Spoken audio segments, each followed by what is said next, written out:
আজকের আলোচনা মার্কিন ইরান উত্তেজনা নিয়ে, তবে পর্দার আড়ালের এক চাঞ্চল্যকর অধ্যায় নিয়ে। এখানে বাজিটা হলো পারমাণবিক উপাদান, আর একটা গোপন সামরিক পরিকল্পনার কারণে তৈরি হয়েছে বড় ধরনের যুদ্ধের ঝুঁকি। আচ্ছা, তাহলে শুরু করা যাক সবচেয়ে নাটকীয় তথ্যটা দিয়ে। বিভিন্ন রিপোর্ট বলছে আমেরিকা নাকি ইরানের পারমাণবিক ভাণ্ডারটা দখল করার জন্য একটা সরাসরি সামরিক অভিযানের কথা ভাবছে। তো টার্গেটটা কি? প্রায় 450 কিলোগ্রাম হাইলি এনরিচড ইউরেনিয়াম। আর আমেরিকার প্ল্যানটা হলো এই পারমাণবিক উপাদানটা জব্দ করতে পারলেই ইরানকে আলোচনার টেবিলে আনা যাবে, আর এই যে সংঘাতটা চলছে সেটার একটা দ্রুত সমাধান হবে। তো এই যে এত বড় একটা ঝুঁকির কথা বলা হচ্ছে, এই অভিযানটা আসলে কেমন হবে? এটা কিন্তু কোনো সাধারণ মিশন না। পরিকল্পনা অনুযায়ী মার্কিন সৈন্যদেরকে ইরানের সবচেয়ে সুরক্ষিত পারমাণবিক স্থাপনাগুলোর একেবারে ভেতরে ঢুকতে হবে। কিন্তু এর আসল কারণটা কি? এটা কিন্তু শুধু ইউরেনিয়াম দখলের ব্যাপার না। আসল কথা হলো খরচ। মাত্র ৩০ দিনে খরচ হয়ে গেছে $40 থেকে $50 বিলিয়ন।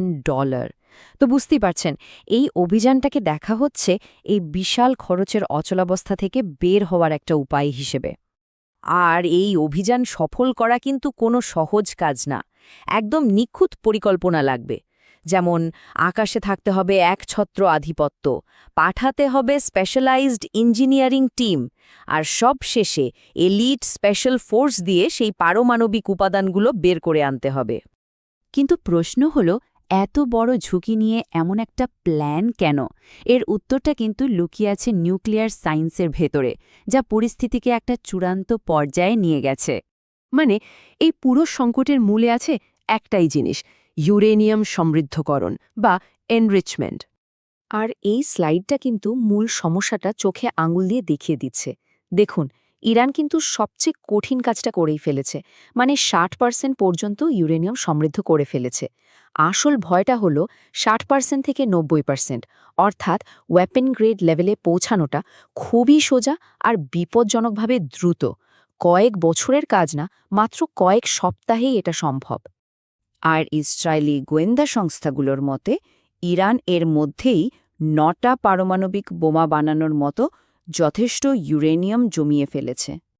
তো ইউরেনিয়ামের ভাণ্ডারটা জব্দ করলেই কি সব সমস্যার সমাধান হয়ে যাবে? এটা কি আদৌ কোনো স্থায়ী সমাধান? আর ঠিক এই প্রশ্নটাই করছেন সমালোচকরা। তাদের মতে এর উত্তরটা সম্ভবত না, আর এটাই পুরো কৌশলটাকেই একটা বড় প্রশ্নের মুখে ফেলে দেয়। আসলে এই পরিকল্পনার সবচেয়ে বড় দুর্বলতা হল এটা বড়জোর একটা সাময়িক সমাধান হতে পারে। কারণ ইরানের এমন সব শক্তিশালী বন্ধু রাষ্ট্র আছে, যেমন রাশিয়া আর চীন, যারা চাইলেই ওদের পারমাণবিক প্রোগ্রামটা প্রায় সাথে সাথে আবার চালু করতে সাহায্য করতে পারে।